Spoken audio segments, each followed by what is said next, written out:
Zooming in on Gen G, are there any adaptations they want to make after game number 1? A lot of strong champions up, and they will be the ones to ban the Aurelia.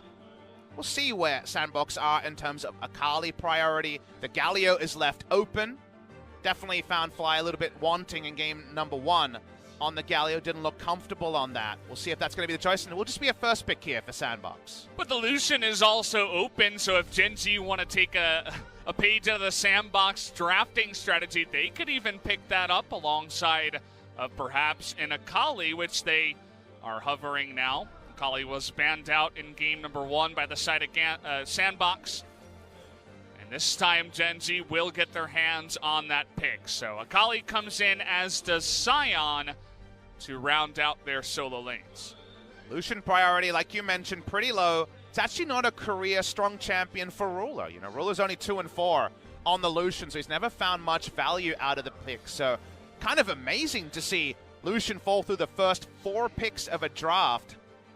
Remember, this is Gen G Akali, and if you remember, one of the big champions for them in Kesper Cup was the Akali in particular, but that was Cuve on the Akali, and notice that Cuve will not be coming in for game number 2. Look at this, too, on fleek. He says, I'm going to show you guys how to play some Camille. Game 1, kind of erase that from your memory. I will show you the power of that pick.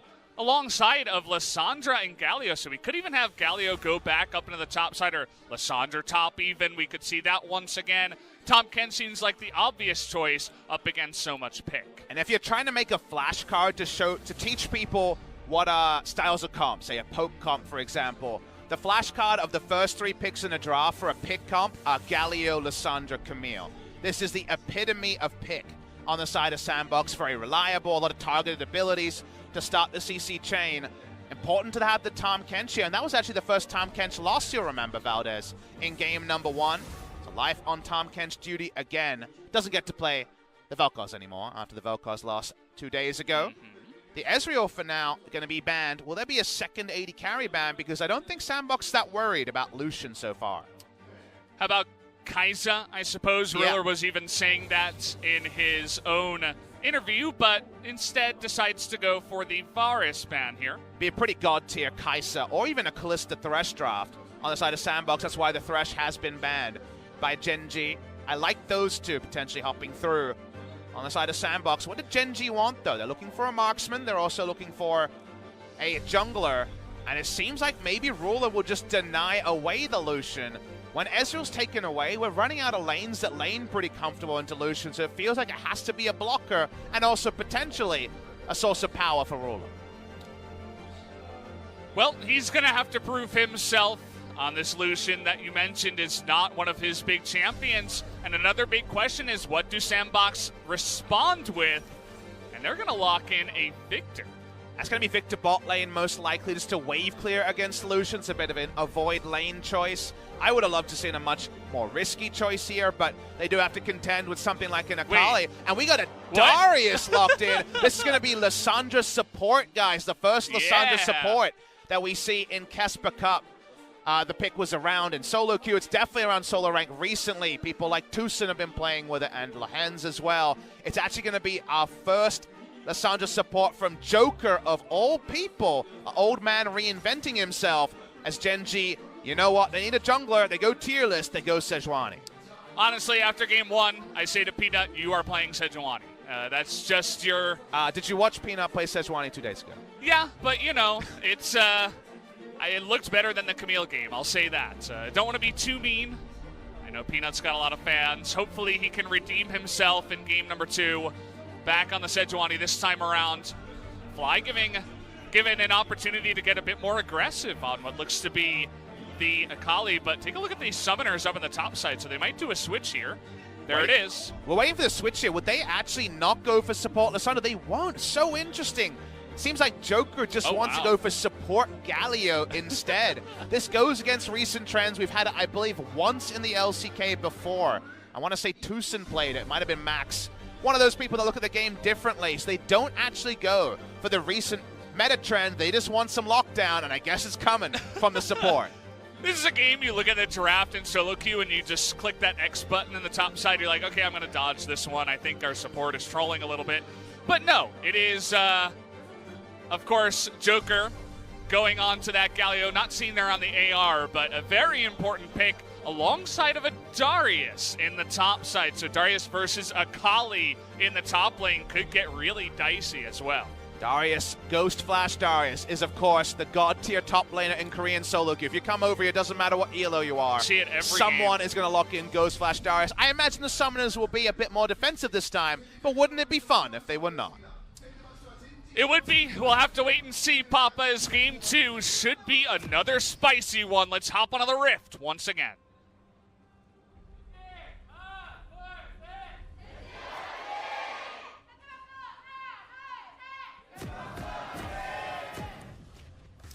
Sounds like we might actually have a game pause in our future, Valdez. That's what our producer said. Sad boys. There it is. Confirmed. Also a confirmation that Summit just isn't full Korean solo queue Darius. He's got a teleport. What's that for, Valdez? What do you need that for? Well, I suppose the Akali could be going all in on you, so maybe you don't need that ghost to stay in range. Or maybe he's just saying, hey, I forgot to take my ghost, as it looks like it is a problem with Summit on our screen here. We'll see what seems to be the issue here in just a moment, guys. Some really solid laning by Summit in his professional debut in Korea. Yeah. Got a lot of help from the jungle, but you got to say, if you exit laning phase 30 CS up, still going to be some important performance. It sounds like it's a client issue on the side of Summit, so hopefully we can get that cleared up quickly, because we still need to understand this bonanza of just kind of random assignments. This is Griffin at the start of summer tier of like, why can't we let's the Kled bot lane, I guess.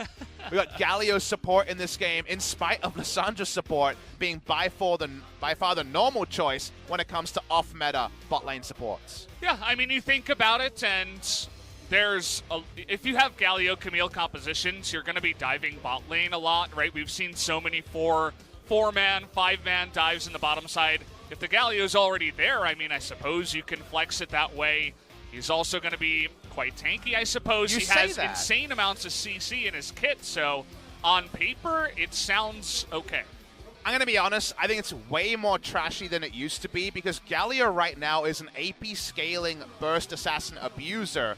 He doesn't even provide resists on his ultimate anymore. So actually, when he ults in, it's very much about getting Galio there to do damage as fast as possible rather than anything else. Yes, the CC is nice, but when it comes to low econ Galio, that's way worse after the change. So very peculiar choice to me to make the Galio the support choice. Maybe it's a champion pool issue. Remember, Joker looked a little bit off on the Thresh in game number 1, hit some good hooks, but eventually, with all the flashes down, you're going to hook someone. It's how it has to be.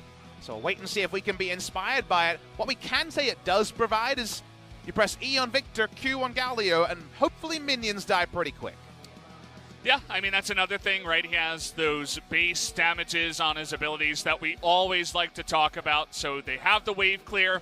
And I was thinking, you know, what else are you going to put in the bottom side with the Victor? He can kind of protect himself, has that wave clear. Why not go ahead and try something wonky and weird like this? Galio, obviously, very high tier right now in the game.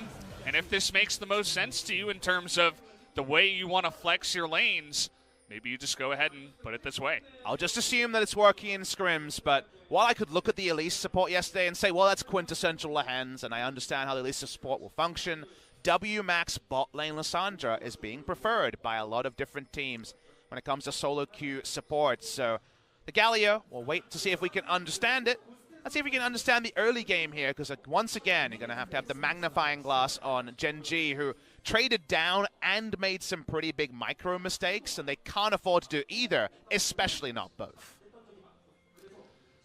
You were mentioning in game number 1 how Roach looked pretty decent on the Victor. Yeah. We were even talking about it in the break just a little bit between us two, and this time he's given a little bit more opportunity, I suppose, to go on to that Ignite TP.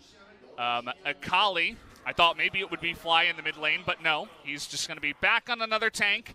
And take a look at this, guys. It's actually Darius in the mid lane. They want these lanes specifically. Yep. They're not going to be, you know, bothered by the swap that Gen G did at 25 seconds. They're just going to send their top laner to mid and mid laner to top. Say what you want about Sandbox, but I mean, this is entertaining, guys. They know what they want, so at least they know which side their bread is buttered on. That I can respect. Speaking of, knowing which side your bread is buttered on. The reason you make this play is that Lissandra, seen as a counter pick to Akali in the mid lane, at least has some pressure because you can't interact with the Akali while in the Shroud. The Darius, you can understand, against Sion is about punishing melees. That's where Darius is strongest, whenever he's able to actually be there in melee range. The last time we had a mid lane Darius, it was Faker, I believe, in summer season when they were going through a lot of different lane swap shenanigans. Where SK Telecom T1, and this is why, because you walk up and for once, Sion's made accountable for his usual wave-clearing ways.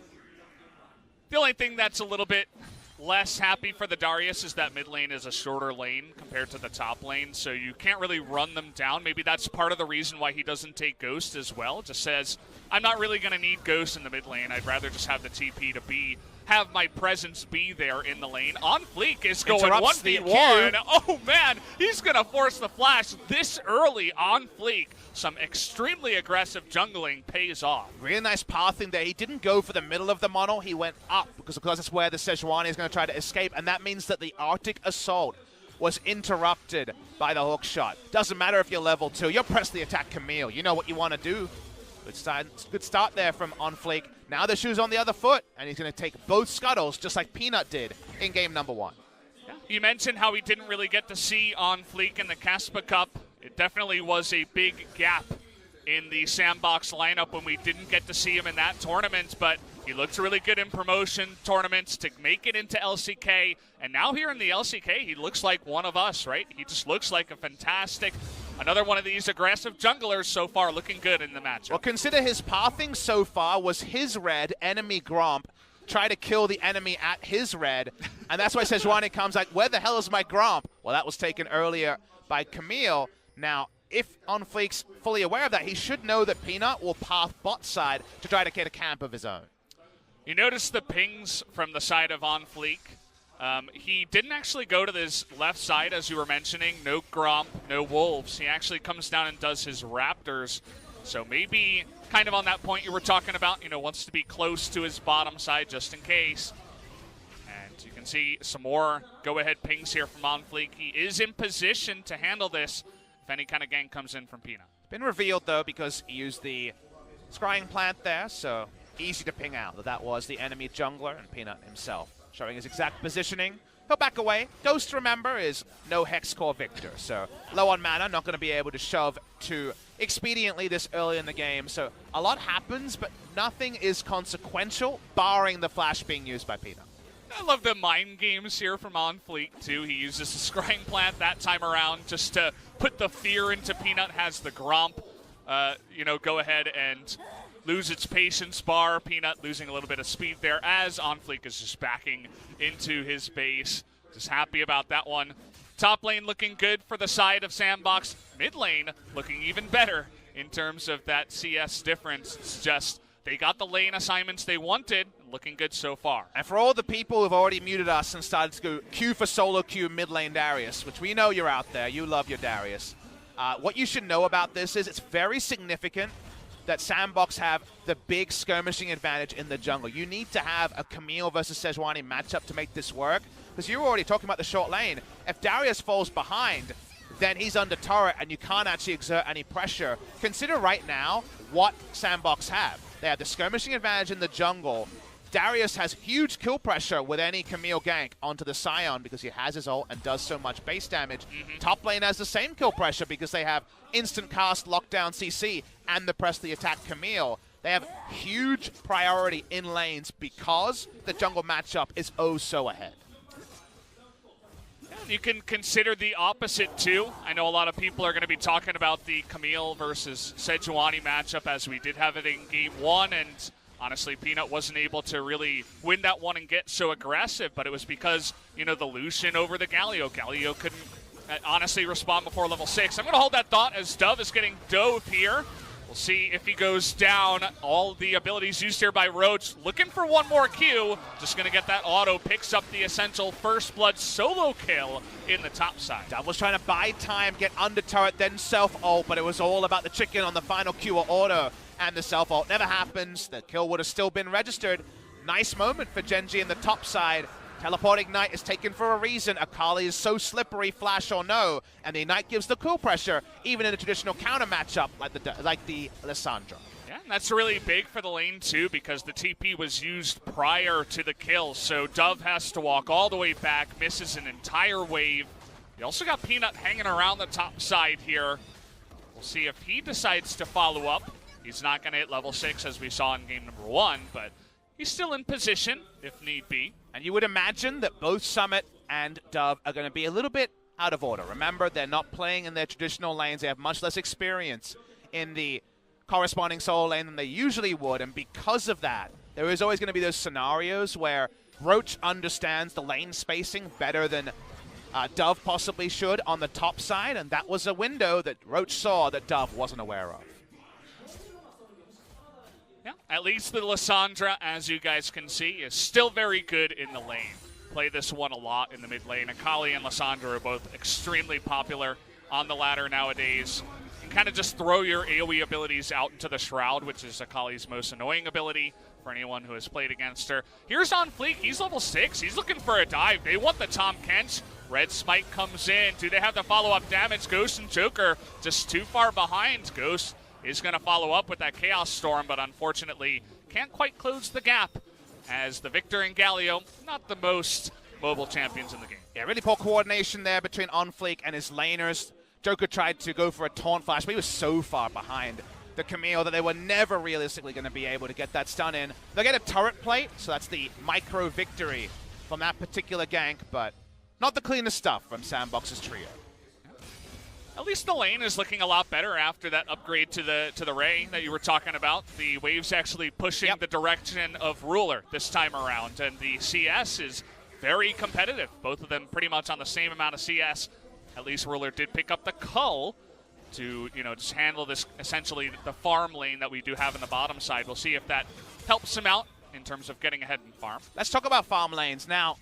Please forgive us. You're going to have to do a little mental gymnastics here because Darius is still in the top side of the scoreboard. But it is a 15-odd CS lead for the mid lane and a 20 CS lead for the top side here as math gets harder when you have to look at where the pictures are. All we're saying is we talked about priority plus a priority jungler. That's paying off in the CS numbers. On Fleek, though, his experience actually falling away a little bit here. He hasn't got an experience lead in spite of all of this, and we're waiting for that ult to be big as Peanut is mid. Well, famously going 2v1 against a Darius is not always the best idea, but Summit this time around not going to take that one, even with OnFleek nearby. Just decides to go for the safe flash and says, I just don't want to get bursted down by Fly, who also has the Ignite from his unsealed spellbook. He gets to safety there, so pretty nice for him. Mid lane. Okay, this time around he doesn't have his flash, and it looks like he's in a ton of pain this time around. The Ignite ticks in. He's really fast, but it doesn't matter, as Peanut is just going to throw out that ultimate. Didn't want to have to, but eventually just uses it to pick up the kill. They draw out an extra tool, and this is the problem here for Sandbox. They haven't been able to capitalize on that lane strength, and there hasn't been synergy between Camille and her winning lanes. It's been more about trying to make those emergency plays bot lane. Peanut and Fly combined, and so important that the stun registers on the unstoppable onslaught there. And like you mentioned, because of the heal, you get the extra cooldown, but no more. Gen.G do pick up the kill. Phase rush on the Darius too makes him really slippery at times. He can be very fast in some of these team fights once he gets that phase rush going. Unfortunately, though, dealing with so many stuns is going to eventually go down. And, well, kind of sad one there for the side of Sandbox, but he's still winning in the CS for now, at least. But it's one of those points, Valdez, that we talked about a bit in some MVP games in particular last year of, all right, you got priority and a CS lead in 2 lanes. That means your jungler, which has a skirmish advantage, can push up. But what is it actually getting you? The on-paper priority is getting you a CS lead, but they've had that for a while now. That inevitably, as turrets go down, will be narrowed on both sides. And actually, Akali does outscale Lissandra in the 1v1 over time. They need to make map plays, and here's one of them. Fly has his flash into Tom Kench, so Sandbox not going to do anything foolish. They're not going to all in onto that kind of combination. Just let him go. I like that they see they need to get more than just kills. They need objectives. They need to find ways to get priorities they can turn into true turret damage. Top lane has been soloed down, I believe, 3 plates. Can't see right now because Akali's over it, but multiple plates have been picked up by Lissandra. They're finally wielding their power, but let's see what the first main objective is for Sandbox. Well, Sandbox using some of that pressure that they have in the lanes to try to come in here and put pressure onto Peanut in terms of that farm. We have another fight up in the top side as Dove forced to self-ult to get away from Roach, who also used his ultimate. And still Sandbox are coming in. They really want this blue buff. It's 4-on-4 down here. Summit getting on top of Fly is going to push him away, but he's still down a level, which is kind of annoying.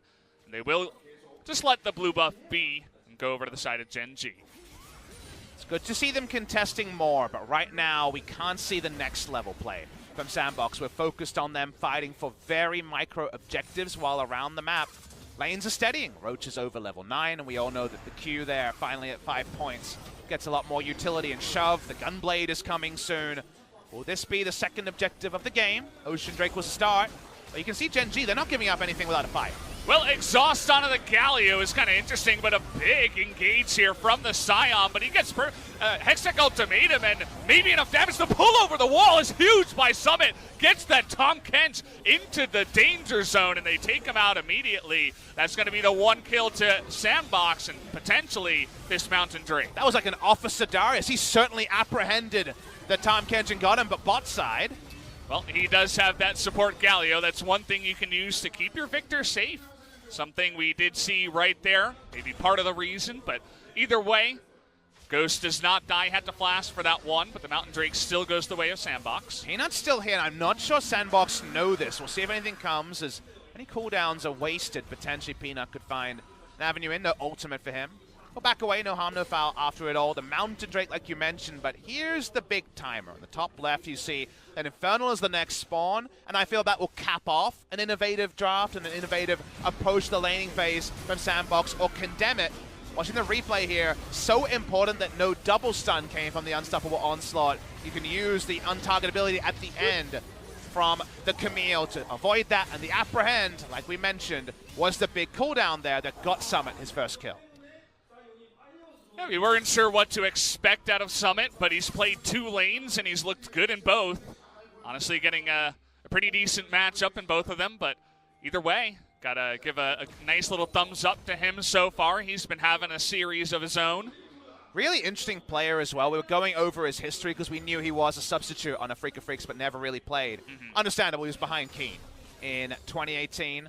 Player who's played in 2 Kesper Cups on 2 different rosters there. Actually played with Blossom in the new SKT T1 training mid lane at Gori in 2017 on the ISF team that went and represented Korea and won that tournament pretty handedly. So he's been around the scene, but again, starting in the LCK, this is his first time in the big lights for a Sandbox team that he hadn't even played for previously. It was a very late addition. He was on the Freak of Freaks roster until I believe November or December, before he finally moved over, and already showing us that there's definitely a lot about his play, and he's certainly open to new experiences. Dove here could be in a bit of trouble, is going to face check up against that Sejuani, trying to use that Glacial Path, but now there's 3 members on him, but he's buying a lot of time. The TP comes in too, and here comes Darius. Exhaust is on top of him, but now it's going to go down, but the bottom lane of Gen G is here first. Summit is going to get a big heal, and is going to get away in the backside on Fleek, winning up against Peanut, and there is the laser on top of that Scion. Fleek's going in. On Fleek, he wants Ruler, should be able to pick it up. There it is. The sweeping strike gets a second one as well onto the Tom Kents, make that 3 kills now to the side of Sandbox. Unfleek stayed ahead of that fight by coming through the enemy jungle. I'm loving the aggression we're seeing from this young jungler. New blood rises again, I'll say, the subtitle I see in On Flake what I saw from Peanut 3-4 years ago when he was so relentlessly aggressive against the older names in the jungle here. We're looking for more kills. Roach trying to be the big man on campus. Wants that solo kill onto the support Galio, but Dove is trying to protect him here. Finally, the Shroud has run out, but now Peanut has joined the fight. That means that Joker is going to have to let him go down. Kind of a messy one there. Akali nearly goes down, but still, at least a kill goes back to Gen G. Dove too aggressive at the end. Going to be found out. We'll have to disengage, but overall, It is a trade up from Sandbox, and there's that gold lead again, Valdez, 4,000 gold. The lead for Sandbox, and we talked about how Infernal might be the most interesting moment. If it goes the way of Sandbox, it might be the beginning of the end for Gen G in week 1 of the LCK. Certainly feels that way. I know a lot of people were rating Sandbox towards the bottom of their tier list. You know, even a lot of people rating them at 10th place. But so far, they've been putting on a nice little show here up against Gen G. You have to get your timing off on the self-ult or this play can't happen. Think of the cooldowns that were wasted trying to lock down Dub. He couldn't get that play on the previous top lane play. He gets it here. And then from this, it looks like it's all going to be over. But on the top side, Camille comes over, can't kill Peanut, but stays in the play. A lot of junglers here will abandon the play saying, I don't think I can do anything. He knows that he can chase onto Ruler, takes him down with a tactical sweep, can turn as well. Nicely done by Sandbox Gaming. Deserve to find a mid-game advantage over Gen G. Gonna get a follow-up replay of this as Just you so might expect. Yeah, you might expect the Galio to have damage, but he actually doesn't. By the end, okay, the Shroud is here. This is a visual bug, by the way, guys. By the end, the moment the following Q misses, you just leave this play. Why is he walking up to an area with no vision? That's the only mistake from Dub. That's why he gives up his life there. Amusingly, one tick of the support Q's Galio. Yeah. Support Galio's Q almost accidentally kills Yakali. Well, we're here, and 4,000 gold at 18 minutes now is the scoreboard for the side of Sandbox. They want the blue buff, and they want the Infernal. Smite comes in from on fleek. Looks like he's got a second one as the follow-up. And with that lead that he's got as well, he's not going for any, defensive, passive Camille items. He's going straight for the Trinity Force. And you look at Summit, he's right there with you. Linderung somewhere is watching this saying, Coach, please, can I play Darius again? Because Trinity Force Darius, it's in the mid lane this time, but it's back, and he's building more damage. That's a longsword, I see, probably towards Asterix, you would imagine. Infernal Drake's not even going to be contested by Gen G. We talked about how losing a fight here might be the death now. Seems like they agree. They're looking for a better spot. He's got Rift Herald as well. It's just all the objectives currently going the way of Sandbox, and a massive gap in terms of that jungle. 13 jungle camps. Crazy. 13 jungle camps, the difference. And when you're 2-0-1 and you're up 50 CS, you get to buy Trinity Force. We talk about these Camille junglers building Trinity Force from behind, and we're always wincing a little bit. He's got the stopwatch to have a GA-like effect, and the Trinity Force is the right way to go. And if you're Ruler, a mid-range AD carry, you're wincing at how many different people you have to respect, and a damn, very annoying, I'm sure, support Galio ultimate to respect. It's interesting with the Victor, kind of protects him. Doesn't offer the resistances, as you were saying with the new Galio changes, but you still get that big-time ultimate. You have so much CC in your kit. The base damages help to push out the lane. It's not a bad idea, I'd say. You change some of the champions on Gen G's side and give them more range, 600 range champions. And actually, like I said during the little pause we had, I think the support Galio with the removal of the resist doesn't really do anything. But the fun interaction is, this is a fiercely melee comp from Gen G. They're 500 range at most, right, on the side of Gen G, and they want to be battling in pretty close proximity. That does mean that in a game where Gen G's winning, everyone's proccing the Sejuani passive almost instantly, because that works with the melee attacks, and you get a lot of permafrost on. But in a game like this, you have to respect the AoE knockups so much on the side of Gen G that they are actually getting value out of the Heroes Engines purely because it's a short-range Gen G comp. Rift Herald, massive damage in the bottom side, just making Dub's life even easier. Gonna continue trying to push in up against that Akali now in the bottom side.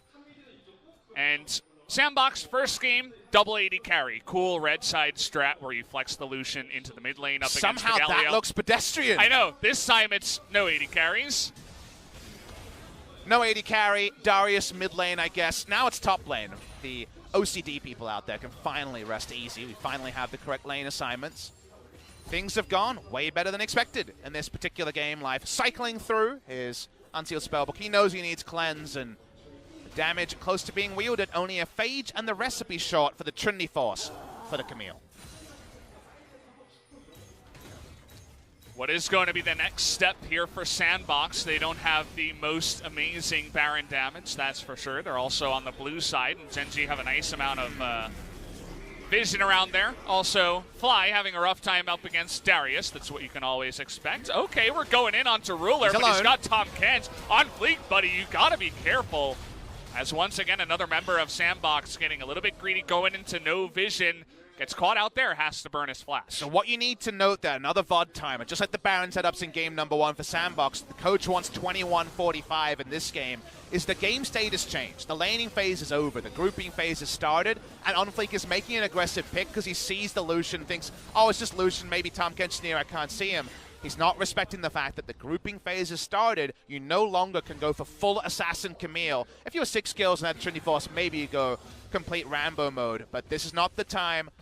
Now you need to, once again, like we said in game 1 with their Baron setups, take that deep breath. The game has changed, and Sandbox need to update.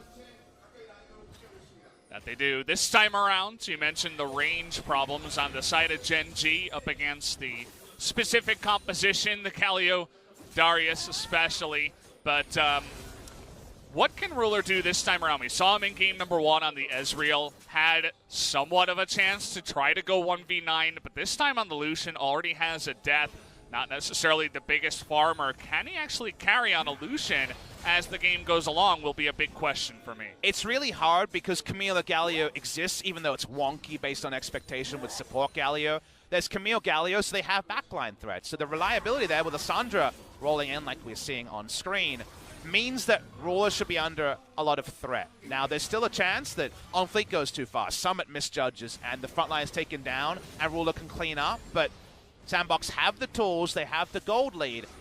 Ruler's not set up to succeed, but he's a great AD carry. Who knows if he can make it work?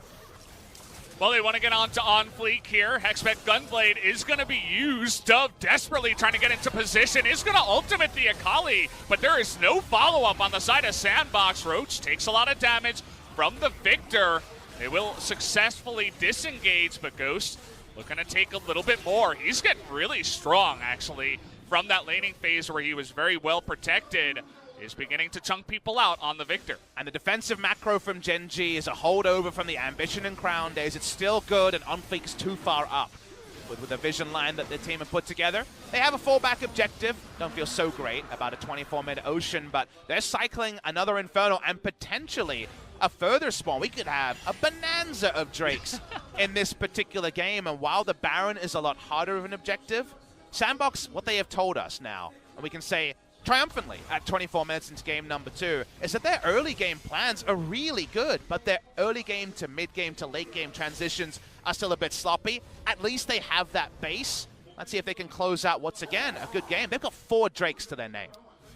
Feeling pretty good at this point. As you mentioned, I suppose we could even get to 6 Drakes. I don't think we've seen that just yet, but we've seen a lot of 5 Drakes in very one-sided games that end after 30 minutes, but we'll have to wait and see if Sandbox can get there as well. It's going to be really tight, but either way, still looking for that next step for them. They used the Rift Herald in the bottom side. Couldn't quite take out that inner turret.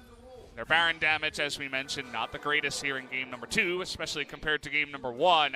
Still looking for that pick. Their pick comp is still there. Lissandra, Galio, and Camille will have a fun time if they can find anyone on the map. So how do you find people with a pick comp? During the lane phase, it's a dumb question, right? Because people are in their lane, you walk up with your R button and it works. In this game where Gen G know they're behind, they know the enemy has a pick comp, they know they don't have to walk up outside of certain scenarios. Maybe the next Infernal spawn will be that scenario. Baron is always that scenario. So right now, with the easy objectives taken, the outer ring of turrets has been gone for a long time. It's all about buddy system to get deep wards down into forcing a face check. And that's a lot harder than the laning phase execution. So we're waiting to see, can Sandbox continue to push their vision line forward? Because if they don't, Gen G will say, look, it's not ideal that we're scaling to late, but we're getting a free scale, and that means we're getting death timers up and the potential for a big team fight. We're trying to clear out as much vision as possible. The melee Galio, not the greatest at clearing, but doing his best. They know there's that one ward near the side mid lane brush that they weren't able to take out, but outside of that, they have some decent warding down. I believe it's double warding totem on the side of Gen G. I actually can't tell if it's warding or scrying coming through from the Akali, but they definitely need Scion to switch over. They need some more range spotting. They don't have Ezreal ult, so now watching Fly. Well, as we mentioned, they're looking for a pick as desperately as they possibly can, and at least they are going to get the flash away from Fly here up on the top side, so nice little bonus summoner go the way of Sandbox. Watching to count vision here, we see a control ward for Akali. She's bot lane, doesn't matter as much. Control ward for Tahm Kench, and we're low on vision, Valdez, so you count that vision, there's no blue trinket. Why not start the Baron? Starts as a 2-man, reverts into a 4-man, but Peanut is nearby. The Chaos Storm is here. The taunt from Joker. He's denying the Piggy from getting in, trying to heroic exit, but he is the hero of this one, making sure that the jungler doesn't get in anyway, and there it is. The Baron goes to Sandbox. But this Gargoyle dies valiantly. He does exactly what he needs to do, and Sandbox, after misfiring around the Baron, actually pull off a great Baron. They countered the wards, they started it up, they knew that Galio, alone as a champion, excels in flashing over a Baron pit. They come away with 4 Baron buffs, well executed for Sandbox. I love the zoom into the observers here on the side of right. Korea doing a good job. Just highlighting the heroic play there from the side of Joker on the support Galio. He is the oldest player in the LCK. We're in age hierarchy city in Korea. This guy is the older brother his team needs and does exactly the role with the Galio on that Baron. So they get that Baron. They did have what seemed to be a decent amount of Baron damage actually with the Camille and the Darius. It's bleeding it out there, and eventually Victor just ulting it as well. Did put a hefty amount of pressure on there. Now, you got the Baron, Sandbox. You think, yes, we got the Baron. But remember, this is not double 80 carry, goodbye enemy turrets Baron. This is, well, range is kind of a problem, Baron. So they actually need to play 3 lanes or dive.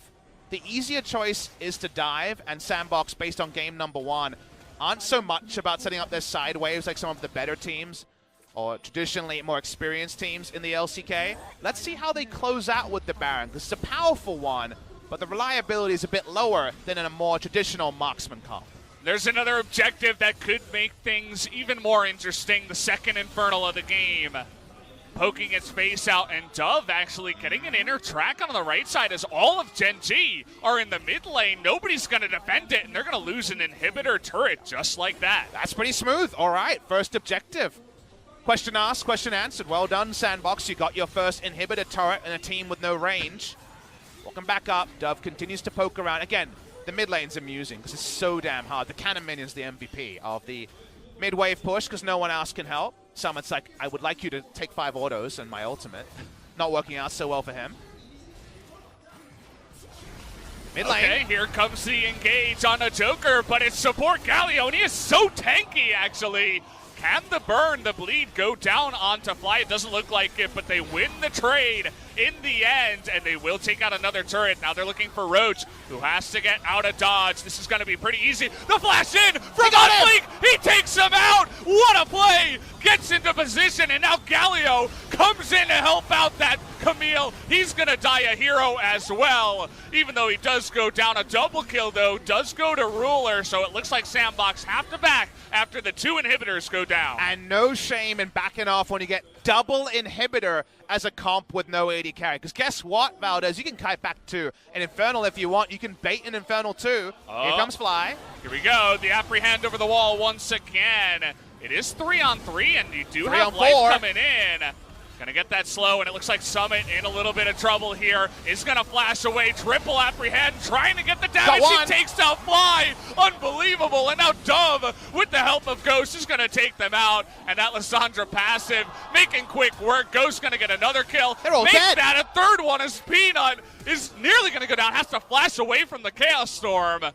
Basically a death on that one, but oh man, they turn it around. Sandbox didn't look good in the beginning, but they make it happen. And that's what a gold lead gives you. You've got the battle stats to win those skirmishes, even outnumbered, and here's the TP. They want Nexus turrets. Yeah, I guess they're just gonna go for a win here, potentially, as they're gonna take out one. Peanut, the sad Sejuani here in this game, not able to do too much. Gets the engage on the fight at the turrets, but no follow-up from his side.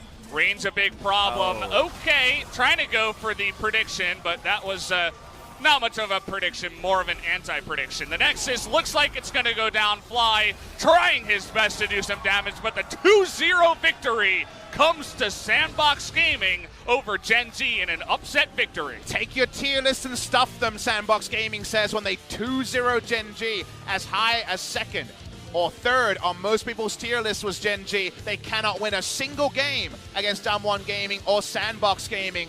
Very well-deserved victory, and an innovative one as well. This is why I said on day one, there will be no agreement on how to play the meta until we've seen people play a couple of times. It's the debut of Sandbox. They look at this game more like Griffin. They say, this is how we play our game, rather than how do we play the meta.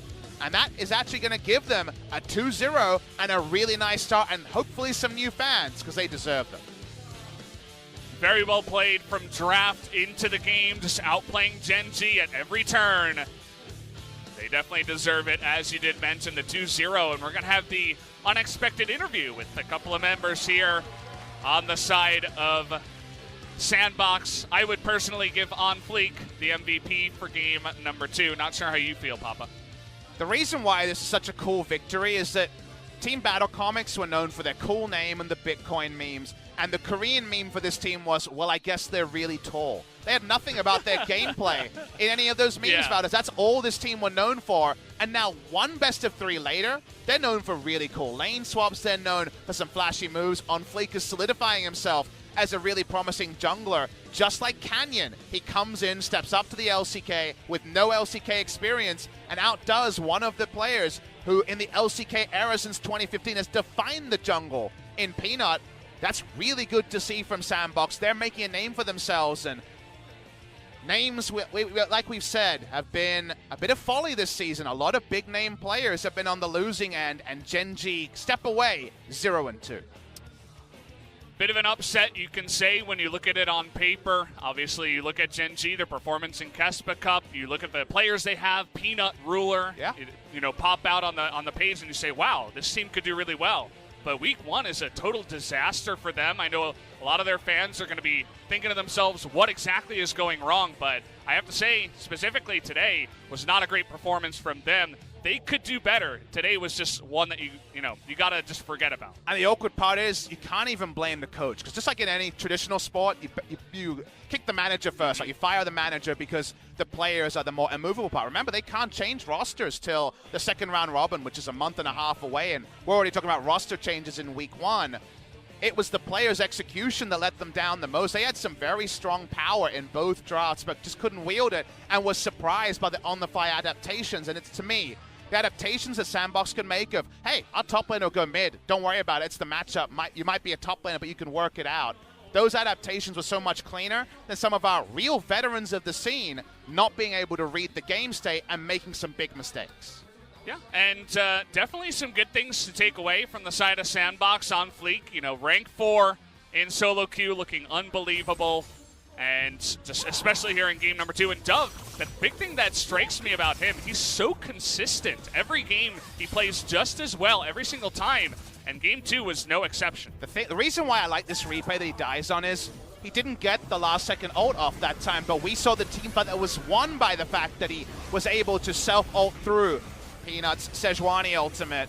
But more often than not, there were just little moments where Sandbox were better. The apprehend there was god tier from the Darius. A long cooldown. You only get one of them in a team fight this early in the game, and he got the perfect one off.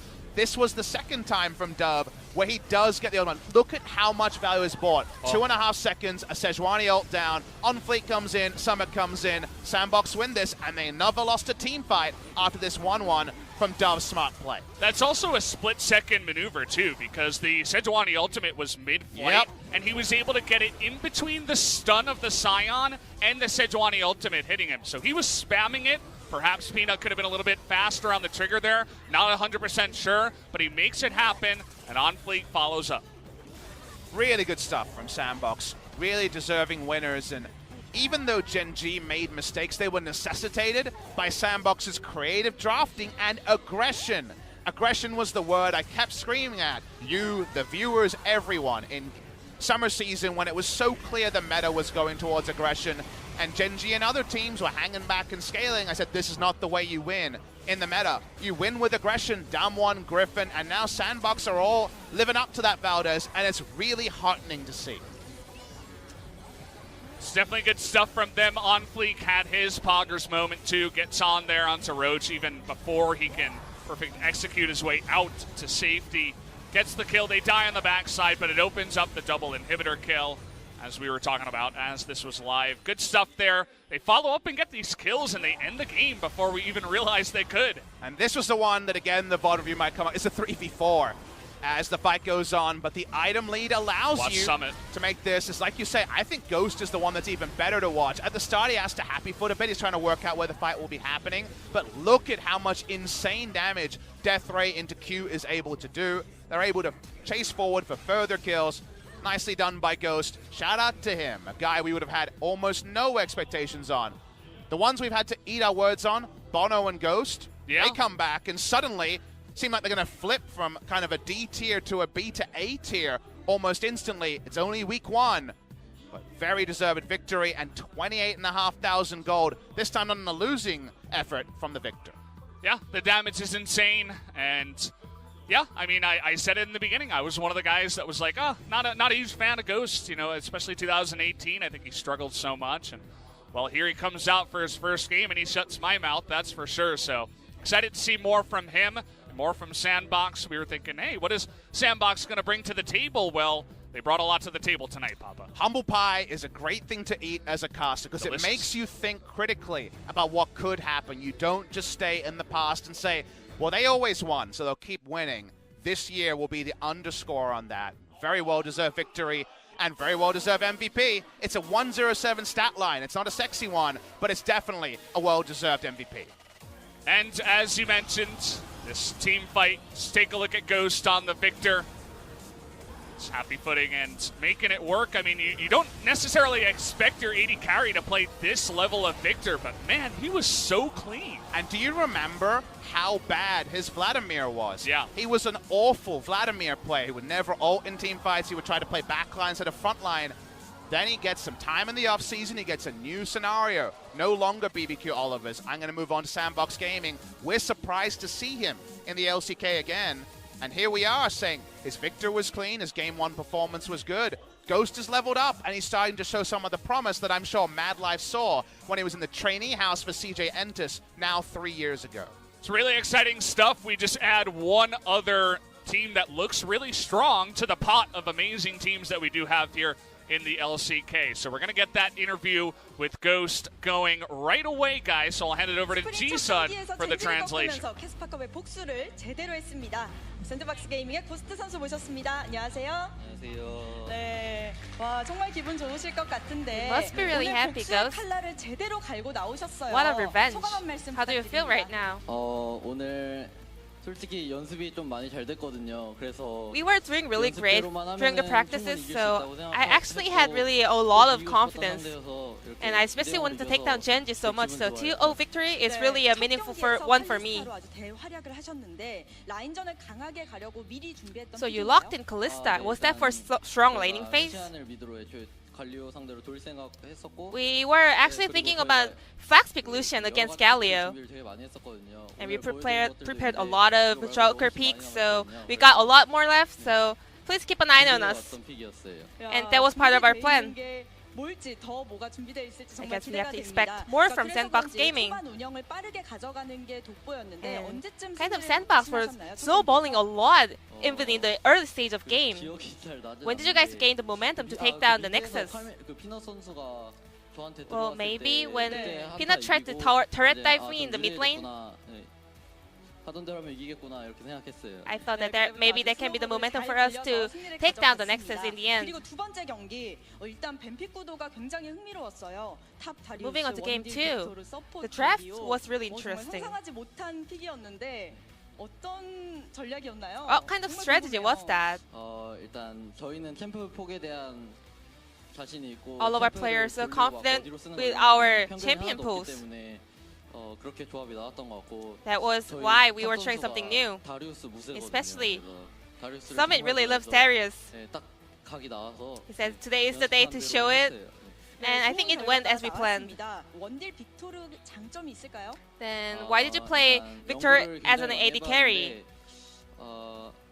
일단 그냥 무난하게만 I've tried a lot of experiments, and so if you're liking an AP damage or if you're going through some late or mid-late games, it has insane amount of damage. So I think Victor is a really nice pick. 많이 쓸 것 같습니다. 그리고 두 번째 경기 이제 마무리를 할 때 집에 안 가고 거의 한 번 더 노리셨어요. So at the end of the game too, you guys did not recall but re-engage. 그때 저희가 불룡을 먹으러 가고 있었는데 We were actually trying to get the dragon, 적팀이 이제 따라올 것 같은 게 but we felt like maybe Tompkins might try to catch us with his ultimate, so we just rather try some bait plays, and we were able to close out the game. 오늘 조커 선수 아주 멋진 호흡 보여주셨는데 We 한참 saw 후잖아요. really great synergy between you and Joker. 나이 차이는 많이 나는데 저희 호흡은 He's much older than me, but our synergy is really great. 연습 때 바텀 진 적이 없는 것 같아요. We never lose in the streams. 이렇게 유지해서 꼭 좋은 I just hope that we can just continue on this great performance and teamwork. 아까 메라님이 말씀하시길 And Medlight told us that you told him this is your golden age of your career. Is that true? 일단 팀원들이 믿어주고 또 All of my teammates are trusting me, and I'm trusting them, and we're working so hard. So I think we can continue to come back with better performance and pick up better results. This might be the best team for me. So lastly, you said your goal was to take that ruler, and you made your dream come true. How do you feel right now? This is my first time to pick up a victory against him. My next opponent will be Deft. I'm gonna make sure to take him down and become the best AD carry in the world. So this will be the end of the interview with Ghost from Sandbox Gaming, and I'm gonna pass it back to our casters. Thank you. Thank you, Ji-san, for that translation, as always. And, well, what a game. That's a big upset. We weren't expecting that one. Sandbox, they go up against Kingzone next time around. That's even looking good for Sandbox. And Gen G, they go up against Afrika next Thursday. So, pretty rough matchup, I'd say. Afrika looking pretty good. Hearing some good things about them. Could be some more, painful games here for Gen G as the LCK rolls along. But we kind of have to bite our tongues when we talk about Afrika, because they are the only team that has not debuted yet. In just over an hour, we will have Afrika versus SKT, and maybe those Afrika whispers are true, and they are true to be a contender. But for now, what can we assume when Gen G, KT Rolster, and Kingzone are a combined 1-game win, 8-game losses so far in LCK Spring 2019? It was always going to be a change in the guard. All the off-season changes, the world's misfires. Korea needed some changes. We didn't know they'd be like this. All these newer teams with the newer rosters looking really good.